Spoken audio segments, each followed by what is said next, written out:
Assalamualaikum warahmatullahi wabarakatuh. Hari ini kita akan membahas contoh kasus yang kedua. Soalnya hampir mirip ya, cuman batangnya saya kurangi. Ada 2 buah batang di sini. Kemudian untuk penentuan panjang sudut alfanya nanti bisa menggunakan persamaan yang lainnya ya. Ada contohnya di sini. Silakan disimak baik-baik. Ya, ini soalnya. Soal ini terdiri 2 batang. Batang yang pertama ini memiliki luas 4 cm persegi dengan modulus elastisitas 200 gigapascal atau setara dengan 200 kN per milimeter persegi. Untuk batang yang kedua, dia memiliki luas penampang 3 cm persegi dengan panjang bentang 3,5 meter. Nah, ketinggian antara tumpuan jepit ya, tumpuan di nodal 1 dan nodal 2 ini sama-sama jepit, ini jarak ketinggiannya adalah 3 meter. Dengan beban di nodal ketiga arahnya ke bawah berarti setara dengan sumbu Y, nanti nilainya adalah minus 20 kN. Nah, di sini saya berikan cara, jadi boleh menggunakan sin atau cos atau tangen atau apapun atau yang mudah buat adik-adik ya. Nah, di sini saya memberikan cos alfa itu setara dengan jarak X nodal J dikurangi jarak X nodal I dibagi dengan L. L itu adalah panjang bentang batang yang dituju. Kemudian sinus alfa akan setara dengan jarak Y nodal J dikurangi jarak Y nodal I dikurangi dengan dibagi dengan panjang bentangnya. Nah, ini untuk elemen 1 dan elemen 2 ya. Elemen 1 di sini, elemen 1 ini X-nya itu setara dengan 0 ya, karena diasumsikan ini 0,0-nya ada di sini ya. Dia berhimpit dengan 0,0 ya. Kemudian XJ ini nodal J-nya ya, batang 1 itu nodal J-nya adalah nodal 3. Nah, jaraknya berapa? Dari nodal 1 ke nodal 3 ini secara sumbu X itu setara dengan 3,5. Jadi ini dituliskan 3,5. Kemudian Y ya, karena dia 0,0-nya dianggap di sini, maka Y-nya pun 0. Kemudian ketinggian nodal 3 ini berapa? Jika dari 1 itu setara dengan ketinggian tulisan ini ya, 3,0 meter. Nah, langsung panjang bentang itu sama dengan akar daripada XJ min XI hasilnya dikuadratkan ditambah XJ min XI hasilnya dikuadratkan. Kemudian baru diakarkan ya. Nah, sama dengan 4,6 meter ya untuk batang yang pertama. Untuk batang yang kedua ya, kita tetapkan ini batang yang kedua ya. Dia berada di sini ya. X-nya berapa? X-nya ya, ini kan sejajar dengan nodal pertama. Berarti X-nya sama dengan 0 ya untuk elemen kedua. Ya, nodal I-nya atau nodal 2-nya 0. Kita isikan 0 di sini. Kemudian nodal J-nya itu adalah 3. Nah, 3 ini searah dengan sumbu X jaraknya berapa? Berarti setara dengan 3,5. Ini kita isikan 3,5. Selanjutnya adalah Y nodal I atau Y nodal 2 di sini. Karena 0,0 persisnya ada di nodal 1, maka dari ketinggian nodal 2 ini berapa? Searah dengan sumbu Y kalau digambarkan. Berarti dia jaraknya adalah 3 meter. Kemudian untuk nodal yang ke J atau nodal yang ketiga juga ketinggiannya terhadap 0,0 di sini juga setara dengan 3 meter. Ini kita isikan, kita masukkan ke persamaan L, nanti diperoleh L sama dengan 3,5. Nah, ini sesuai dengan yang digambarkan di soal nodal 2, panjangnya 3,5.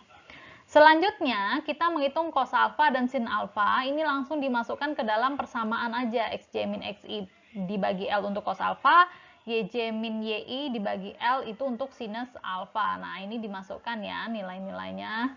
Ya, 3,5 min 0 dibagi dengan 4,6 dapatnya dari L, sehingga cos alfa nilainya setara dengan 0,76 untuk batang yang pertama dan sila alfanya 0,652. Jadi ini metode lain untuk menentukan sudut ya untuk alfa.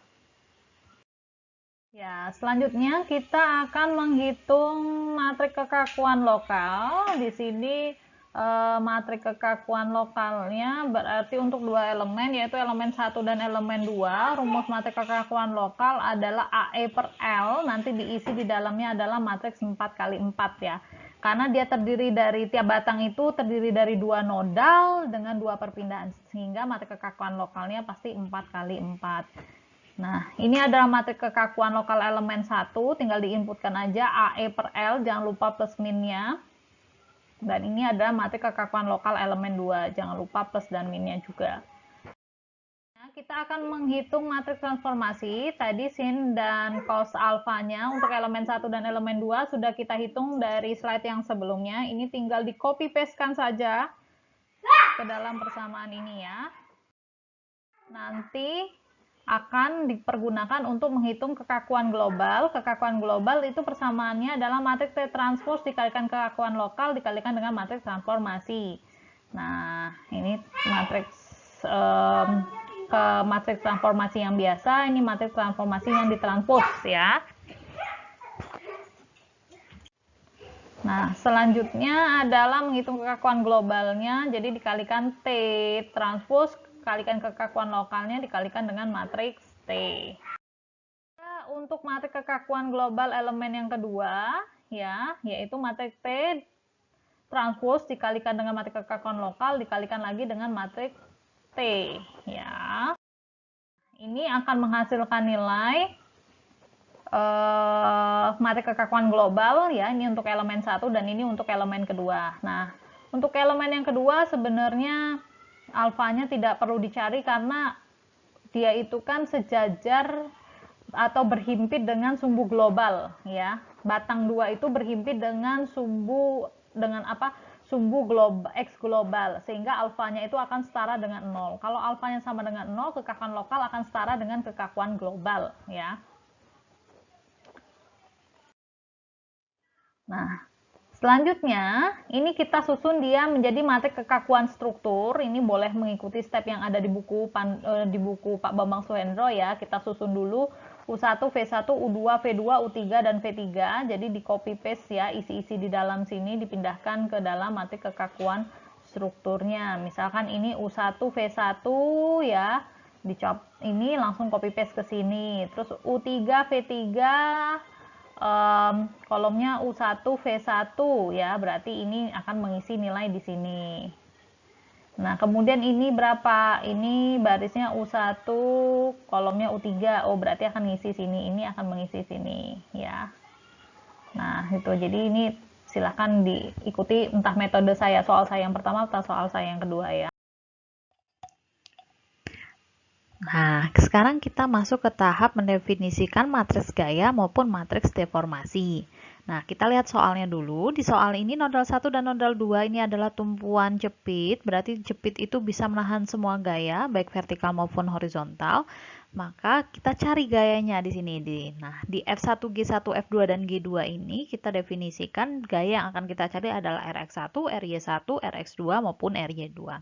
Bagaimana dengan displacementnya? Karena dia pasti tumpuan jepit, berarti dia tidak akan berubah, dia tidak akan bergeser.